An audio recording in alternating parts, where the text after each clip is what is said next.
Hi, this is Chris Young, and welcome to Good News on Tap for the 6th Sunday of Ordinary Time. This week's readings on the surface seem to be simple enough.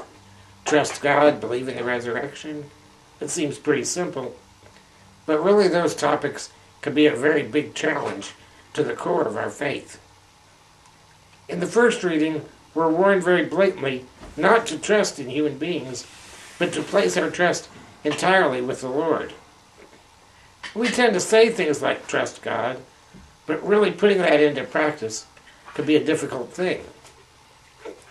We live in a world that can be a very scary place, and we live among people who have a tendency to want to play upon those fears. We're taught to fear terrorists, fear the weather or natural disasters, fear that our government will spin out of control and take away our freedoms. While all of those things do indeed have the potential to harm us, the antidote to all of those fears is trust in God. The psalm today reminds us that trusting in God is a blessing. So even though at times it's hard to let go and let God, as the saying says, when we do let go and let God, we do indeed receive many blessings.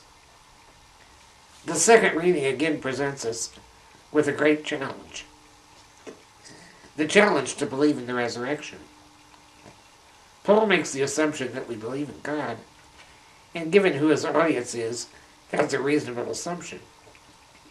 But in his day, not everyone believed that there was a resurrection.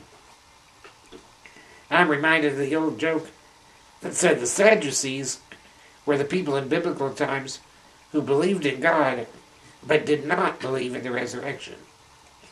And of course, that's what made them so sad, you see. Okay, bad joke, I'm sorry. Anyway, Paul points out to us that if we do believe in Jesus, then we have to believe in his resurrection, since that's central to his whole purpose for being here. And if we believe that Christ was risen, then we have to believe that we will be as well. To do otherwise is foolish. Yet sometimes even people of great faith sort of hedge their bets when it comes to the topic of resurrection. They say things like, if we remember our lost loved ones in our hearts, then they will live on in us. Well, remembering the dead is important, and it can be a great consolation and comfort. We need to be careful not to let that be a substitute for faith in an actual resurrection. Similarly, people will say, I live on in my children. In fact, in biblical times, many Jews believed that was the only form of immortality, and they felt their life had been worthless if they did not have children. While raising a family is a high calling and a beautiful thing, we should not be tempted to let the blessing of having descendants be a substitute for belief in the resurrection. Finally, in the Gospel, we have Luke's version of the Beatitudes. Again, these seemingly simple statements present us with a great challenge. It challenges us to see things like poverty, hunger, and mourning as blessings. One thing I like about Luke's version of the Beatitudes is that he also presents the opposite of the Beatitudes. He says those who are rich, satisfied, and joyful in empty ways will lose all of that. Now that may be strange, but in the context of the first reading, it's just another way of saying that we need to put our trust in God and not in the material things of this world, because those things will fade away.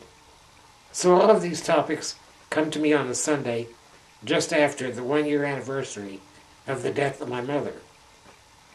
And throughout her illness, the challenge was to put things in God's hand and know that whether she lived or not, everything would be okay in the end.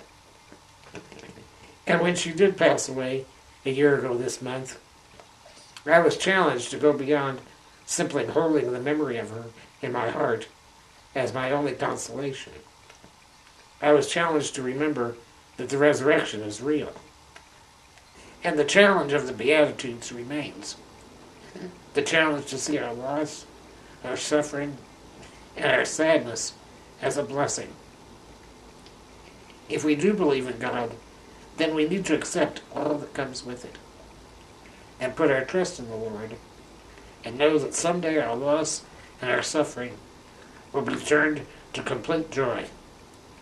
And that's Good News on Tap for the 6th Sunday of Ordinary Time.